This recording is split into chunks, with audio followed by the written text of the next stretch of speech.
All right, well, once again, it's our delight to bring you an update of another overseas trip, this time to Bolivia.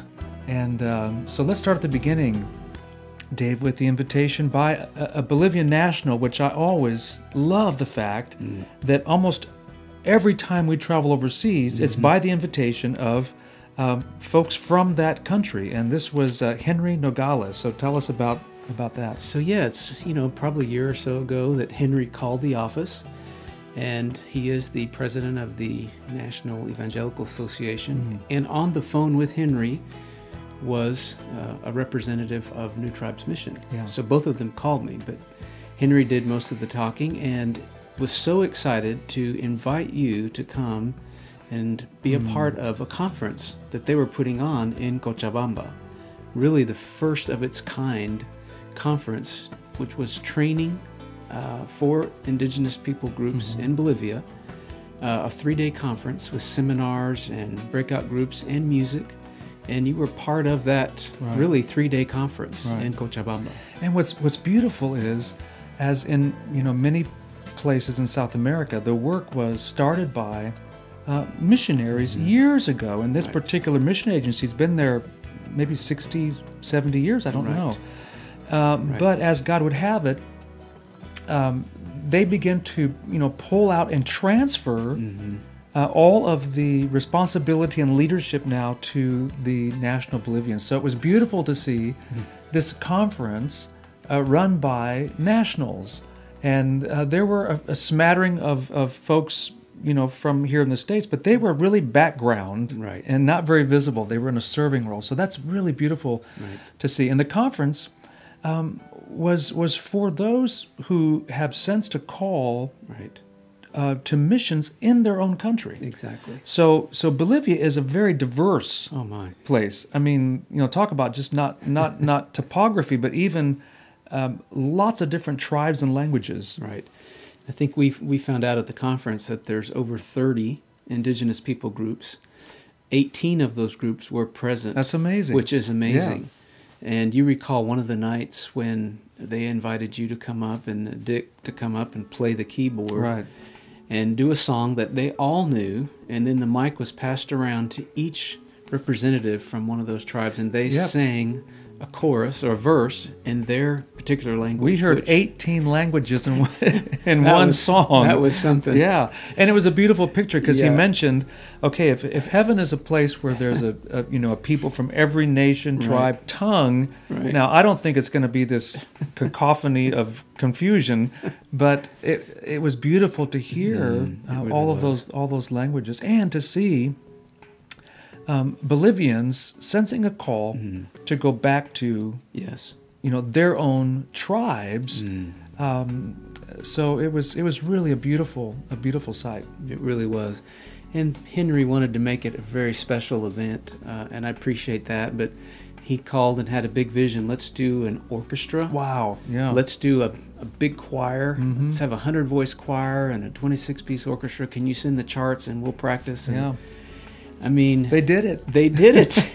Amazing, which was beautiful for them. I mean, to see all the gifts being used, and what a blessing for all the people who attended to have such a great representation of musicians there for the concert.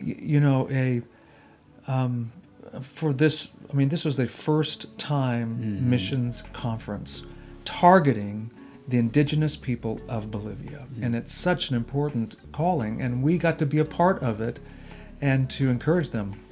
A couple things. I mean, the first event was actually speaking. Right. So I spoke to the group. I guess that was Friday morning or so. And then the following day was the concert with the orchestra. And it wasn't easy to get there. Right. I mean, this was a bit out of the city. Right. And it was a trek for people to make the journey. It really was. It was a special time what you shared, and then you went back another night and sang and shared again, and then did a concert. So really you were interspersed throughout the conference, which was so special. And we attended other meetings. We just went to hear one night. And of course, if you're there, they're going to ask you to do something. So on the spur of the moment, there we are back again. And what I thought was so neat, one of the things is they didn't have a piano. Right. I mean, how do you find and they had seen, Right. you know, Dick Tunney playing the grand piano and other photos, and so they made out of just plywood something that resembled a grand piano with furniture legs, Right. and then stuck a keyboard into it. And from a distance, it looked fantastic. It did. So, It did. you know, hats off to these brothers who do a lot with very little, Absolutely.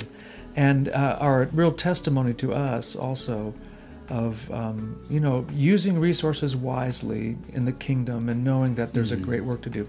Now, the Sunday morning then, you know, they asked us to sort of fan out Right. into the city, and so you had said, well, I didn't quite come prepared, and I said, oh, yes, you are. So, You know, our father always said, keep a sermon in your back pocket. In your back because pocket. you never know. That's right. So It was you special. so you went to a really unique church. I did. And spoke there. Tell us about the... Well, the pastor of the church gave one of the video presentations. I remember that. It It was was very, beautiful. very moving. In fact, what he was talking about in the conference was that his missionaries from his church were actually stranded in this particular village because of rains. And there was so much rain. They're in water constantly. And they might not be completely clear till May, No. possibly. So No. it's been a Oh. tremendous rainy season that has, Yeah. as you said, stranded. Yeah, and he said they can't get out 4 days by boat, maybe to get out, but the waters are too high and too rough, and the people couldn't even make it to the conference, which he was so heartbroken about. But yeah, I went to spoke at his church that Sunday morning, and it was so sweet to be with their church body, and they're a sending church, so they're licensed and have a license to send missionaries into tribal group areas, and they have several missionaries that they've sent out to minister. One of the highlights for me was at the end of the sermon, a lady came up to me and said, I know you. I'm Mrs. Vargas. I go, and I know you. And she was from Argentina, Yeah. had been to our parents' church, knew us Okay, when we now were this kids. is a long, long time ago. A blast from the past. Yes, but, it was. But we still remember. Yeah, and she's a member at that church. Wow. It's just amazing how God connects everything and makes it so small, and a special time, really. And then I was invited to another church, another indigenous church, and able to give a morning message for them and be part of the service. Actually, we did the whole thing. I took Dick and Bruce with me, and so we did music, and it was really, really a blessing for us, and hopefully for them. And so that what a great thing to travel overseas and use all the gifts that God has given to us. And then the next night we were off to Santa Cruz, and one of our dear missionary friends actually had to drive 13 hours oh my goodness, with a car full of Yep. people. And we got to fly, which that was a real privilege It for was, us. it was. The roads are very windy and treacherous, but so off to Santa Cruz and had a concert there the next on Monday. Yep.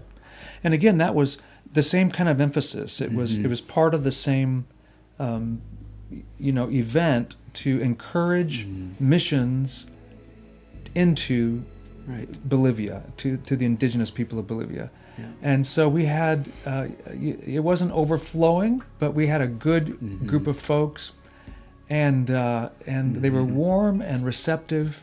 And, once again, thank you to all of you who have helped us and helped send us.